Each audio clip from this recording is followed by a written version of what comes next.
Mes chers amis, bonjour. Aujourd'hui, nous sommes à Pepinster qui a payé un lourd tribut aux inondations de 14 juillet dernier. Nous sommes ici et le décor que vous voyez derrière, ce sont les images qui ont fait le tour du monde. C'est cette maison de Pepinster qui a été traversée de part en part par l'eau. Je suis très heureux d'être ici parce que je suis en présence d'une personne qui, à son corps défendant, est passée pratiquement sur toutes les chaînes de télévision. C'est Christiane. Bonjour Christiane. Au cas où vous ne l'auriez pas remarqué, je suis très émotif. Et à votre contact, avec votre personnalité, eh bien, c'est vous qui m'avez reboosté. C'est un comble quand on sait que vous avez connu plusieurs drames consécutifs. Il y a eu les eaux et puis il y a eu la perte de votre maman. Alors, une vingtaine de jours après ça, comment est-ce que vous vous sentez aujourd'hui? En colère, fâché contre je ne sais pas qui, mais fâché parce que voilà, et que toutes les imbécilités que les gens peuvent venir dire, qui ne savent pas. Maintenant, ma devise est, tu sais pas, tu dis pas. Parce que tout ce que les gens peuvent inventer et dire qui ne sont pas vrais, c'est pas possible, c'est pas possible. Voilà. Dites-moi ce que vous voulez que je dise, que vous vouliez entendre. Non, vous parlez, vous êtes dans un espace de liberté à TV Wallonie, vous êtes ici pour vous exprimer et dire ce que vous ressentez. Alors, je sais que votre grand espoir, c'était de pouvoir conserver votre maison. Qu'en est-il aujourd'hui? Je peux la conserver. Je peux garder. J'ai déjà eu un expert, très bien. Mon assurance, très bien. J'ai eu, comment est-ce qu'on dit, un monsieur pour les travaux, très bien. Mais maintenant, je dois attendre pendant au moins 3 mois qu'elle sèche. Parce que, bon, voilà, je dois attendre. Et ça, c'est très long, l'attente. Parce que, mais on ne va pas chauffer pour moi, c'est inévitable. Donc, voilà, je crois qu'il faut un petit peu se dire, on va prendre la chanson d'Annie Cordy, ça ira mieux demain. Oui, okay. Ça c'est très bien. Mais écoutez Christiane, vous êtes un personnage extraordinaire, on a envie d'être derrière vous. Qu'est-ce qu'on peut faire pour vous aider? Pour m'aider, nous soutenir, espérer que ça va passer très bien. On a déjà été tellement gâtés avec tous les bénévoles qu'on a eus. Mais voilà, vous êtes ici aujourd'hui, vous voyez, la rue est déserte. Donc, d'ici un mois, il n'y aura plus rien, je suppose. Et il faudra continuer. Donc, je ne sais pas, Les gens veulent bien vous faire des dons, mais des dons de quoi? On a reçu des dons de nettoyage, je crois que je vais pouvoir nettoyer pendant je ne sais combien de temps. La nourriture, on a eu, mais on ne sait pas la garder, puisqu'on n'a pas d'électricité. Des dons de quoi? Ici, j'avais une de mes copines qui me dit « Veux-tu que je t'achète ça ?» Mais où est-ce que je vais les mettre? Je ne peux pas mettre ça dans mon grenier ou en bas et faire tomber le haut en bas. Non, je dis voilà, si quelqu'un veut faire quelque chose, n'achetez pas des choses inutiles. Demandez aux gens s'ils veulent de l'argent ou quelque chose comme ça pour acheter juste les choses utiles parce qu'il y a des gens qui ont vraiment besoin de choses utiles. Christiane, on va essayer peut-être de trouver une petite solution, par exemple avec TV Wallonie, entre autres, c'est rappeler aux gens qu'effectivement pour le moment, dans les centres où on apporte de la nourriture, des vêtements, on nous dit de ne plus rien apporter parce que, comme vous l'avez très bien dit, on ne sait pas où les mettre, les maisons doivent sécher, etc. Mais nous, on va rester jusqu'au bout. On va rester jusqu'au bout, jusqu'à ce qu'au dernier sinistré soit recasé, soit relogé. Nous, on va continuer à être là et continuer à demander à des bénévoles, aux gens en général, de demander ce que vous avez besoin. On va vous suivre, on va continuer. Christiane, en tout cas, merci. Merci pour ce bonheur que vous nous donnez, parce qu'en sachant déjà ce que vous avez vécu, en sachant que vous allez pouvoir récupérer votre maison, on a gagné notre journée, nous, aujourd'hui. C'est la chose principale de récupérer ma maison, parce qu'il y a des choses où les gens vont vous dire c'est inutile, une voiture, un vélo, mais moi je ne pense pas que ce soit inutile pour les gens qui ont leur voiture qui est sinistrée et qui n'ont peut-être pas, comment dire, d'omium. Pourquoi est-ce que les assurances ne leur payent pas quand même quelque chose?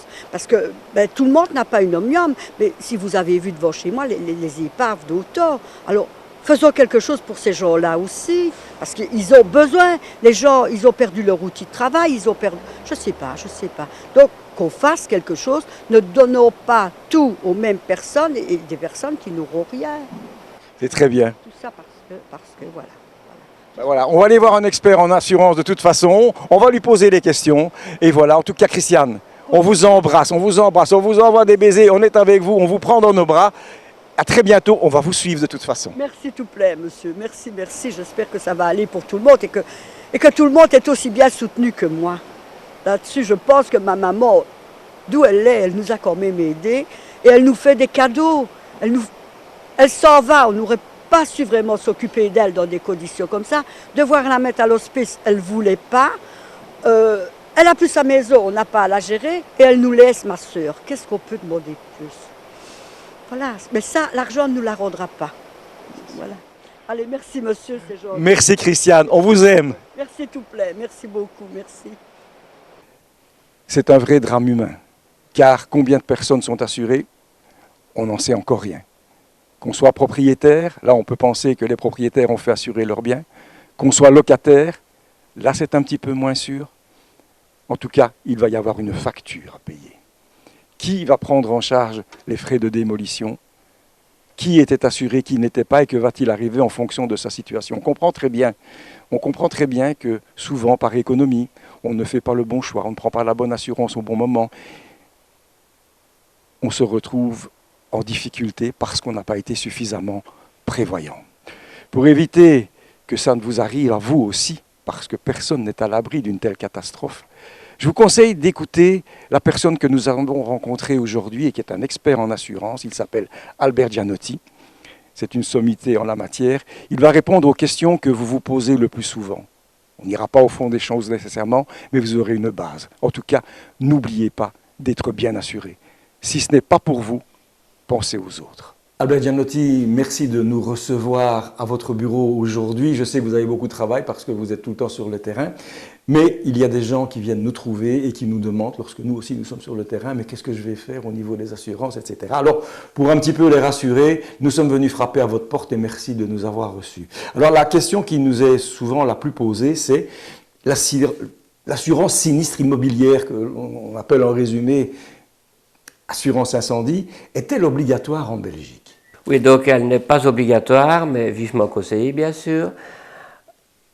Les banques imposent toujours une assurance incendie lorsqu'on fait un prêt hypothécaire, donc elle est obligatoire pour les banques.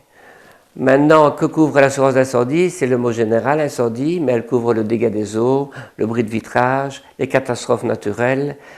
Il y a une option vol qui n'est pas reprise systématiquement, donc il laisse le choix à la personne de prendre le vol ou pas.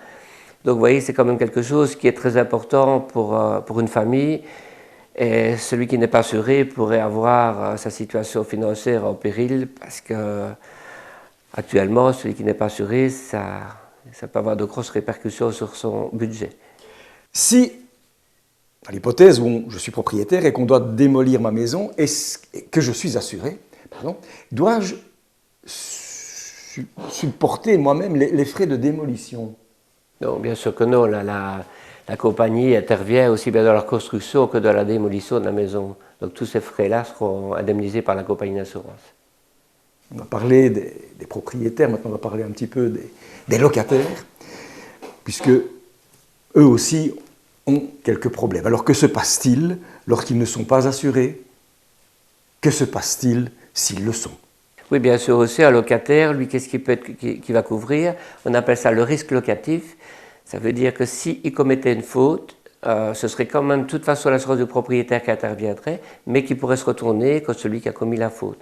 Ça, c'est pour tout ce qui est bâtiment.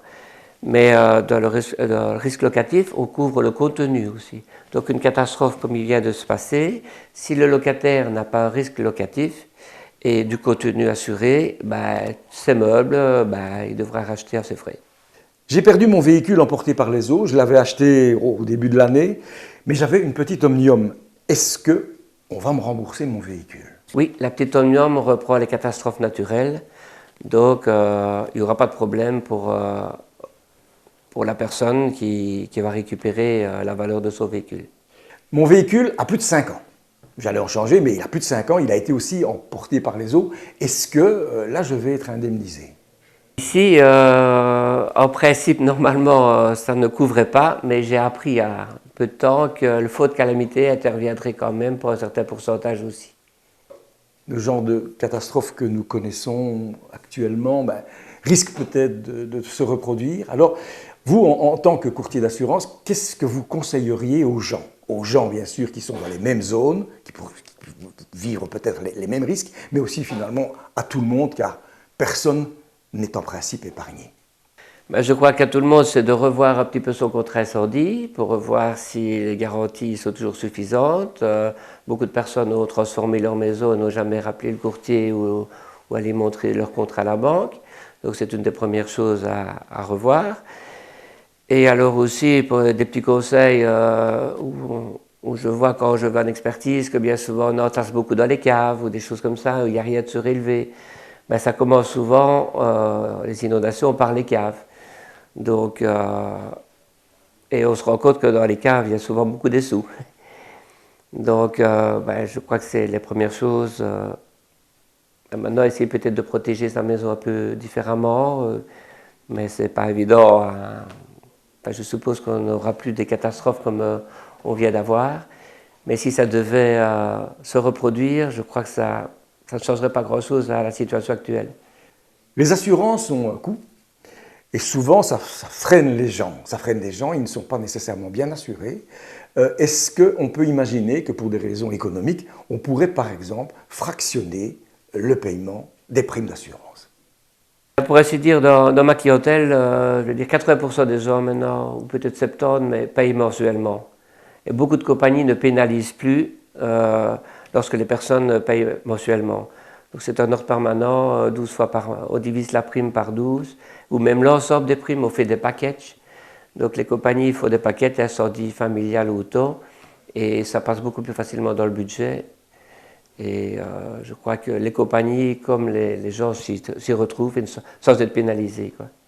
Alors merci Albert Giadotti de nous avoir reçus chez vous. On va vous libérer parce que si nous avons fini notre travail pour aujourd'hui, vous, il commence, vous allez retourner sur le terrain, vous avez beaucoup de clients, vous avez une grande gentillesse aussi, une grande compétence, Albert. Merci beaucoup pour ça, à très bientôt, merci.